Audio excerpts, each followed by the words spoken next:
Təxmin edirəm. Yaxşı ki, o mənim atamdır.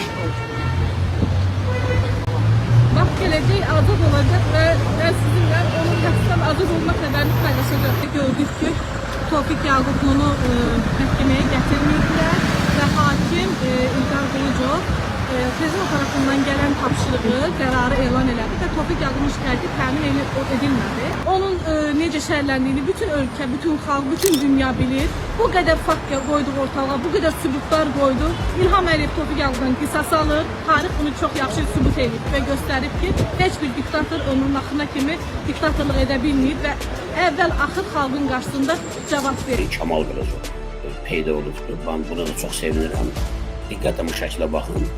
Bu şəkildə gördüyünüz iki Qılıcov qardaşlarıdır. Biri İlqar Qılıcov, biri Kamal Qılıcov.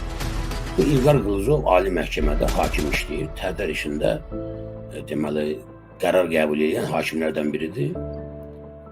Onun o biri qardaşı Qılıcov Kamal Səyyadoğlu, bu da uzun müddət baş prokurorluqda İstintaq İdarəsinə rəhbərlik edibdir. Evlər yıxıbdır. Hər iki qardaş arvadlarının və qızlarının alt paltarını başqa kişilərin pulu ilə almaqda mahirdirlər. Bunlar vərdiş ediblər haram yaşamağa.